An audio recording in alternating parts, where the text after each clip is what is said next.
హైదరాబాద్ లో కన్సల్టేషన్ మరియు 3,500 రూపాయల colour Doppler test Avis hospitals లో ఉచితంగా పొందండి. నమస్తే, మీరు చూస్తుంది సుమన్ టీవీ. నేను మీ కీర్తి. నాతో పాటు ఉన్నారు ప్రముఖ ఆధ్యాత్మికవేత్త డాక్టర్ అనంతలక్ష్మి అమ్మగారు. నమస్తే అమ్మా. నమస్కారం తల్లి. అమ్మా, ఈ రోజు చదువుల తల్లి సరస్వతి దేవి అవతారం కదా, మరి ఈ రోజు ప్రాముఖ్యం గురించి తెలియజేస్తారా? ఓ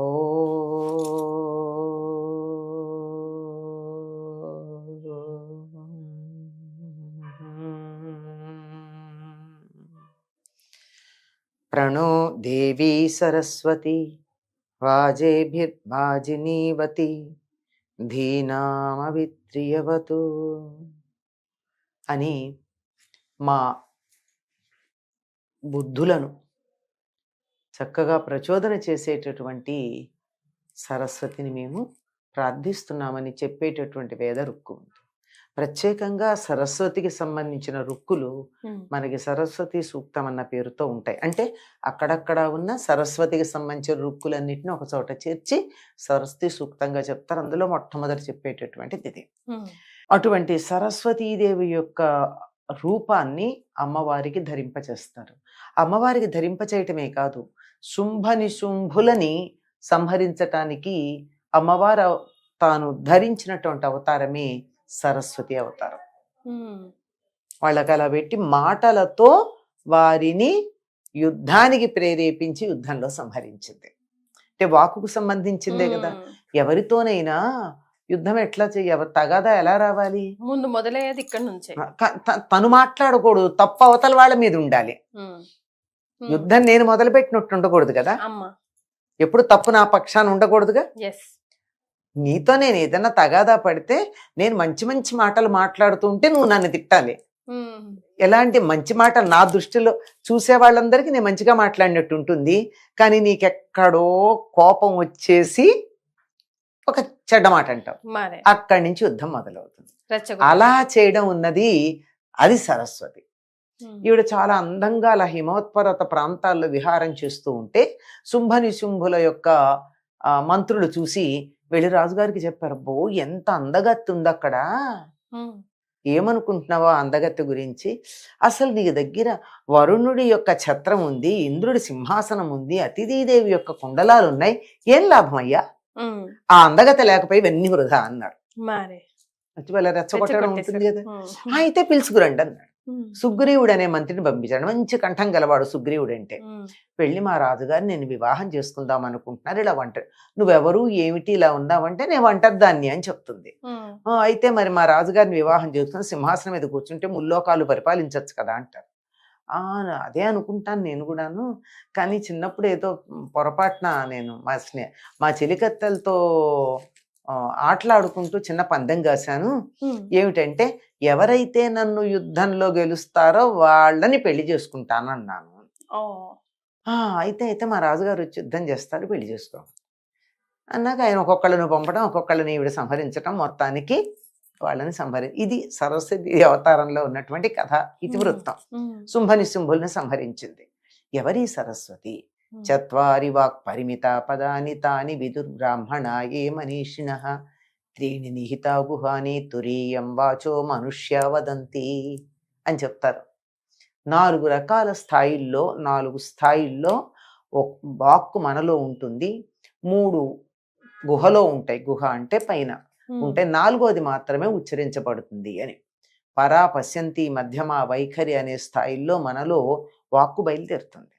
సంకల్పం పర, మాట్లాడాలనే సంకల్పం కలగడం పర, ఏం మాట్లాడాలని నిశ్చయించుకోవడం పశ్యంతి.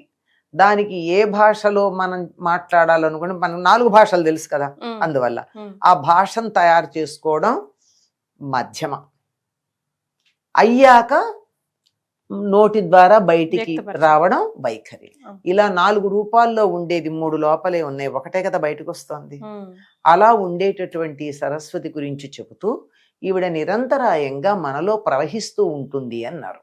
సరస్వతి అంటే ప్రవాహశీలమైనది, కదులుతూ ఉండేటటువంటిది అని. ఏమిటి కదులుతోంది మనలో అంటే ప్రాణం కదులుతూ ఉంది, ఉచ్ఛ్వాస నిశ్వాసాలు కదులుతూ ఉన్నాయి. నిరంతరం గాలి పీలుస్తున్నాం, వదులుతున్నాం. ఏ క్షణానైతే మనం గాలి పీల్చటం కానీ వదలడం కానీ ఆపాము, రెండిట్లో ఏ ఒక్కటి ఆపినా చాలు కదా. ఎస్, ఏమైంది? మనం హిస్టరీ అవ్వడానికి. అది అయిపోయింది. అప్పుడు ఏమంటారండి తెలిసినటువంటి పెద్దలు, హంస లేచిపోయింది అంటారు. అంటే ప్రాణం పోయిందన్న పదం వాడరు. ఎందుకు హంస అన్నారు దాన్ని అంటే సరస్వతీదేవి వాహనం హంస. ఇలా ప్రవహించేటటువంటి ఈ ప్రాణశక్తికి హంస అని పేరు. ఎందువల్ల అంటే నేను గాలి పీలుస్తున్నాను అనుకో, కొంచెం శబ్దం చేస్తే అని వస్తుంది, వదిలితే అని వస్తుంది.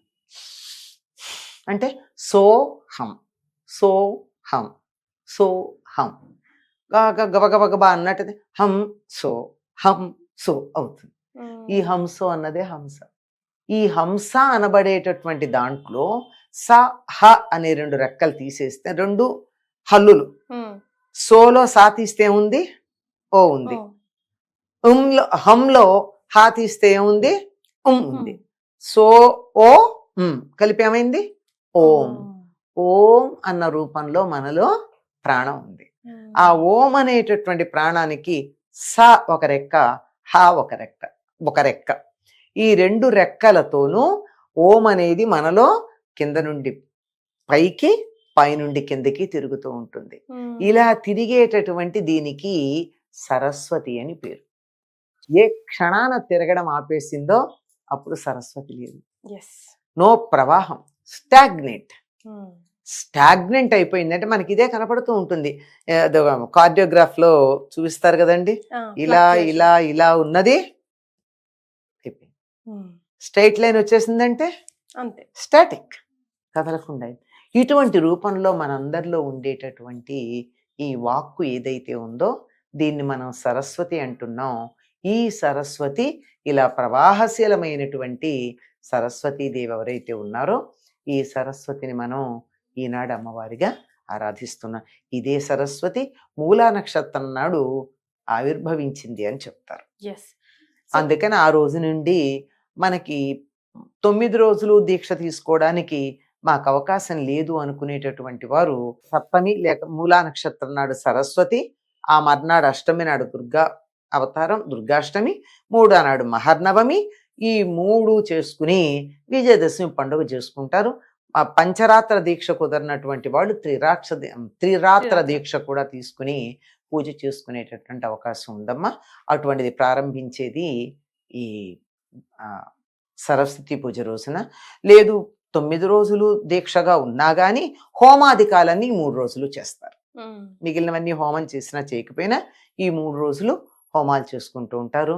అటువంటి సరస్వతీదేవి అనుగ్రహం గనక ఉన్నట్టయితే ఈవిడ కూడా నీల అంటే నల్లని సరస్వతి, ఎర్రని సరస్వతి, తెల్లని సరస్వతి అని 3 రూపాల్లో ఉన్నట్టుగా చెప్తూ ఉంటారు. అనేకమైనటువంటి రూపాల్లో ఉంటుంది ఆవిడ. అటువంటి సరస్వతీదేవి తెల్లని వస్త్రం ధరించున్నట్టు హంసవాహనయే ఉన్నట్టు కనపడుతుంది. కానీ చిత్రంగా హంసవాహనం మీద కూర్చుని వీణ పట్టుకున్నట్టేస్తాం. అంటే వీణ ఆవిడ నిరంతరం నిద్రపోయేటప్పుడు విశ్రాంతి తీసుకునేప్పుడు కూడా పట్టుకుంటుందా? వీణ వాయిస్తుంది అంతే. అంటే మన శరీరంలో ఉండే వెన్నెముకే వీణ. దాన్ని సరిగ్గా చూడండి ఎలా ఉంటుందో. ఇక్కడేమో పైన ఉన్నటువంటి బుర్రా, కిందకు ఉండేటటువంటి అంతా అట్లా ఉంటుంది. అటువంటి దాన్ని అనుసరించి ఈ ఓంకారం పైనుంచి కిందకి, కింద నుంచి పైకి ప్రవహిస్తూ ఉండేటటువంటి స్వరూపం.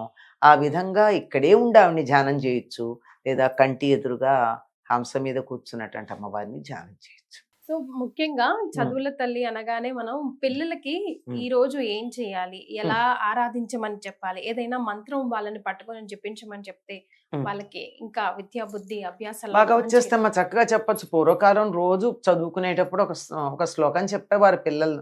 ఆ శ్లోకం చెప్పుకుని మరీ చదువు మొదలు పెట్టేవాడు. సరస్వతి నమస్తుభ్యం వరదే కామరూపిణి విద్యారంభం కరిష్యామి సిద్ధిర్భవతు మే సదా పద్మపత్ర విశాలాక్షి పద్మకేసరవర్ణని నిత్యం పద్మాలయాం దేవి సామాం పాతు సరస్వతి అని చెప్పి ఈ శ్లోకం చదువుకుని ఆ తర్వాత అమ్మవారిని గనక ప్రార్థించుకున్నట్టయితే, ఈరోజు పిల్లలందరి చేత ఈ శ్లోకం నేర్పించి చదివించండి. సరస్వతి నమస్తుభ్యం అనేటటువంటిది అప్పుడు ఏమవుతుందంటే ఇటు చదువు వస్తుంది, అటు మనలో ప్రవహించేటటువంటి ప్రాణశక్తి ఏదైతే ఉందో ఓంకార రూపంలో అది కూడా చక్కగా ప్రసరించి ఆయువు కూడా పెరుగుతుంది. రైట్. చాలా సంతోషం అమ్మా, ధన్యవాదాలు.